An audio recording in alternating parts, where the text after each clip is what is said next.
And not to make every professor at Florida State sound like matchmakers, but my poetry professor, David Kirby there, advised that you should marry a poet who's better than you. And at the time, I thought he was out of his mind because it seemed very demoralizing. So after I met Elizabeth, of course, I thought of this advice, and I looked at the poem that was taped above my desk for a long time and decided it was good advice after all, if at times demoralizing.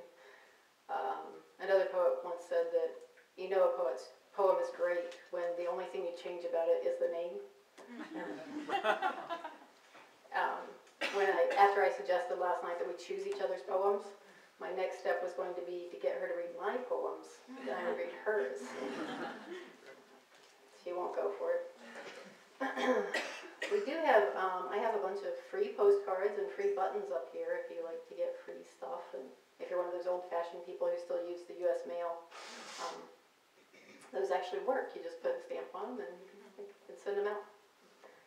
I'm going to read a few poems for you.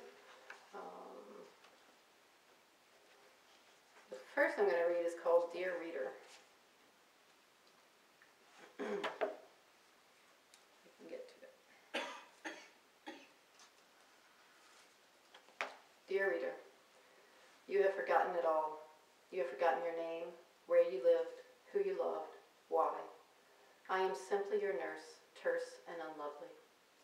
I point to things and remind you what they are. Chair, book, daughter, soup. And when we are alone, I tell you what lies in each direction. This way is death, and this way, after a longer walk, is death.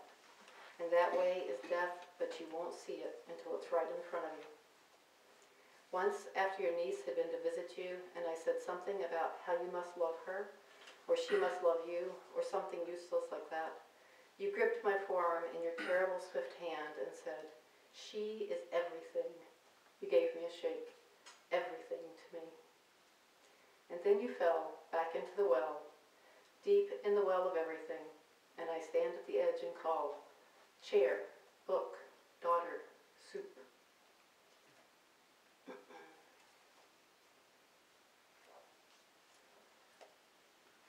This poem comes from a verbal test to determine differences in regional pronunciation. When I was here as an MFA student, I got the chance to work briefly at the Dictionary of American Regional English, which when I discovered it was right down the hall from the creative writing program, I felt like I needed to put up a big curtain and hide it so none of the other poets would come down there and steal all the good material that I knew was hiding down there. And after protecting it as well as I could, this is the only poem that I've written from that experience so far. It's been about 4 or 5 years. Who will give my father a needle, a mouse, a cat, a bird? I will. I will give him this needle, slipped from its red plastic disc, its tiny eye waiting. He will give me dark thread, which I'll unspool like the thinnest shadow. I will give my father a mouse, cut neatly from the bright, illustrated pages she sleepwalks through. I will give my father the mouse whose nest is wrecked, the mouse holding its own tail in perfect anxiety, the mouse with its 4 blind newborns, tiny naked thumbs, sleeping fatherless in my house. I will give my father a cat for the mice to toy with. I will give him this bird trapped in a doorway, a feathered heart with pulsing eyes. He will give me these hands, my perfect emptiness.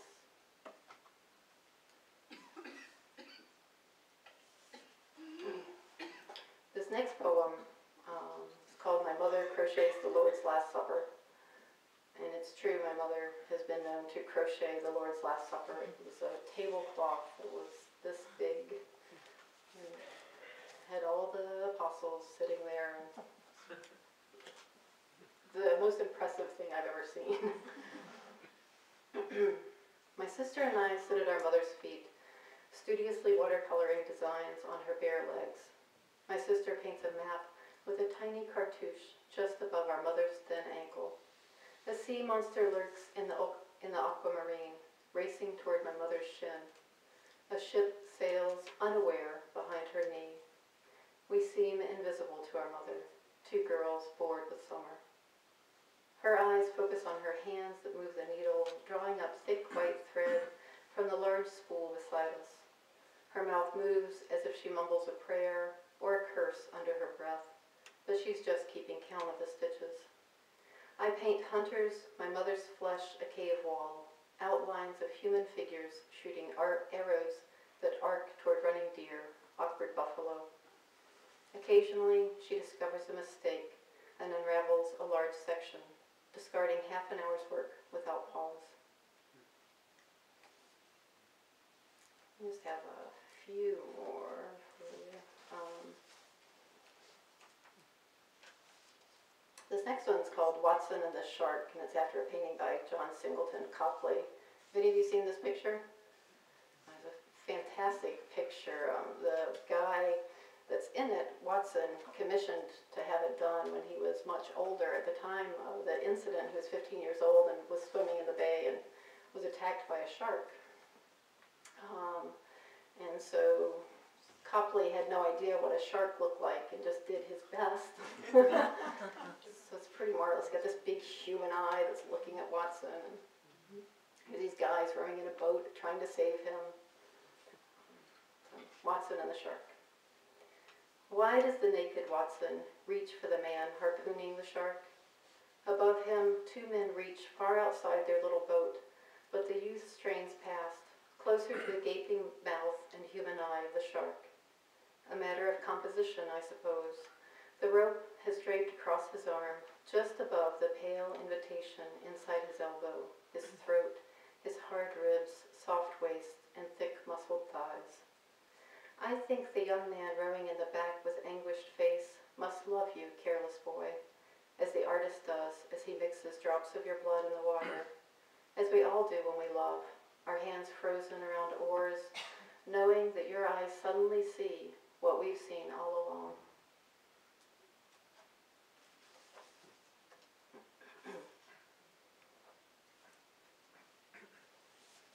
This next poem is called In the ER Waiting Room with My Girlfriend.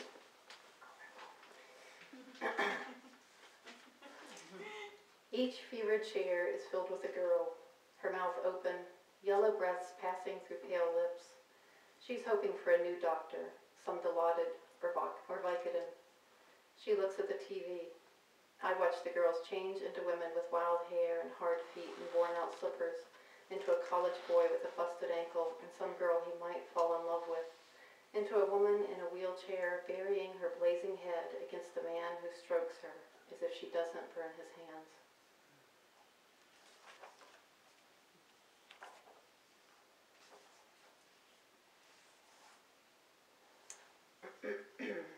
This next poem is called A History of Glass, and it's about as accurate as any given Wikipedia article. In fact, probably a lot of the information came from Wikipedia.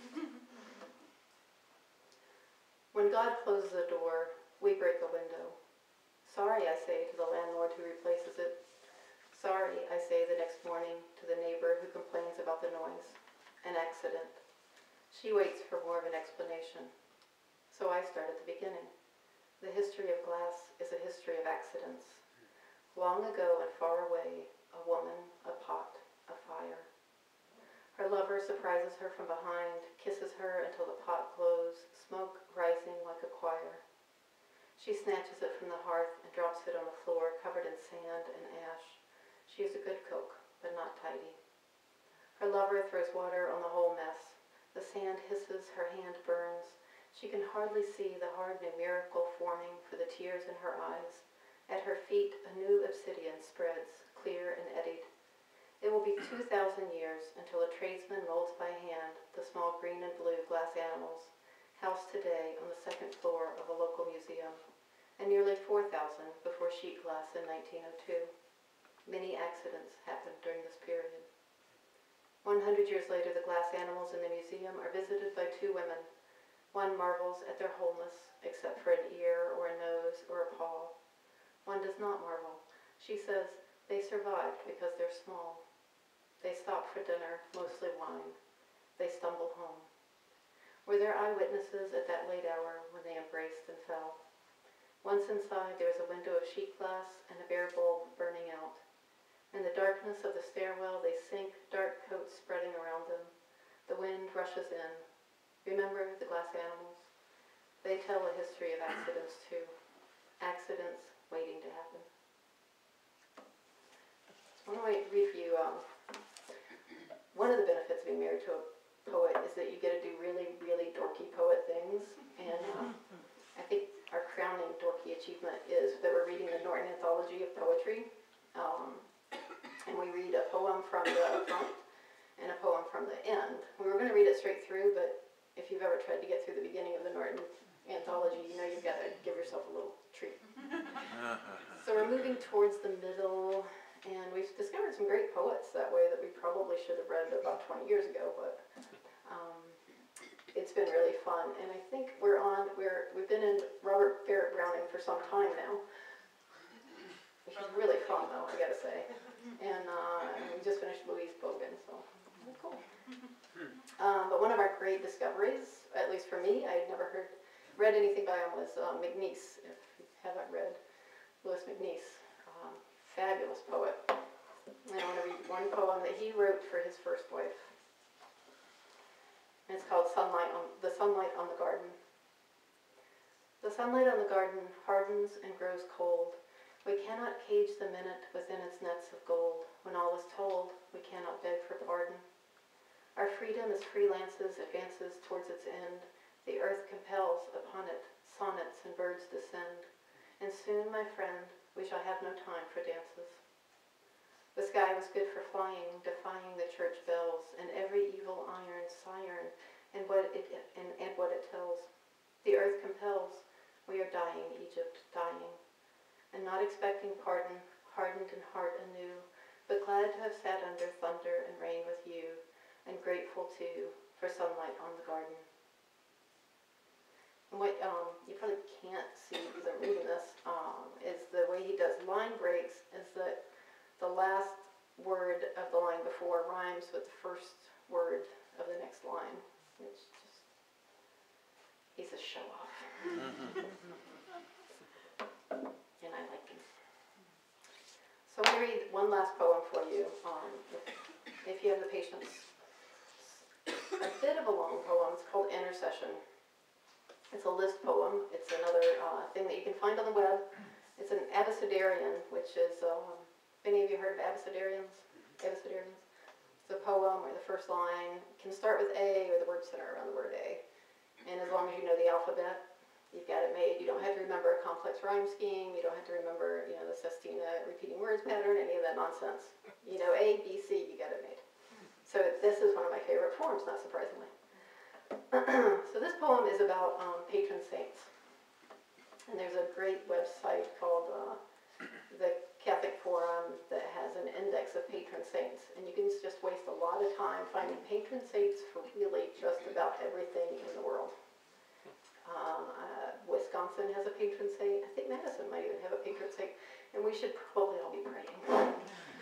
Praying for Wisconsin. But I discovered there was not a patron saint for accidents. So then I started looking at them to see, okay, well, what are their patron saints for? So this poem is called Intercession. There are patron saints for archives and Arkansas and advertisers, against dying alone, for backward children, boxers, and boys' choirs, for birds and breastfeeding, for cancer patients, pastry chefs, and good confessions, for country girls and criminals, against cold, for dancers, the recently dead, and dentists, against sudden death, for engineers, exiles, and evil spirits, against eating disorders and enemy plots, against earaches and earthquakes, for fathers and fugitives and forgotten causes in Florida, against frenzy, for gas station workers and guards in the Greek Air Force, against gout, for hostages, hangovers, and hardware stores, against sick horses and hair loss, against hesitation, for inquisitors, ice skating, and the cooks of Italy, against invaders, bacterial infections, and infertility, for jailers and jurors in Jackson, Mississippi, for kings, Kentucky, and Kalamazoo, against losing keys, against lightning, for librarians and lawyers, for mechanics and musicians and mice and mad dogs, against fear of night, for New Orleans and news dealers, for obsessions and old maids in Ohio, against oversleeping, for plumbers and pawnbrokers and parents of large families, against poverty, for queens and quartermasters, against riots and rats, for rain and against rain, for silence, for bomb technicians and medical technicians and television writers, for reformed thieves and test takers, against twitching, for ugly people and uncontrolled gambling, for victims of apoplexy, betrayal, child abuse, drowning, incest, jealousy, kidnapping, rape, spouse abuse, stroke, torture, and unfaithfulness,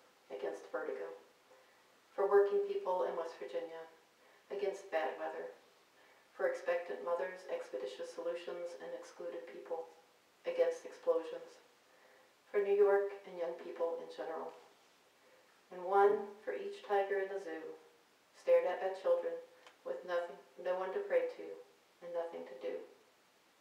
Thank you so much for your time.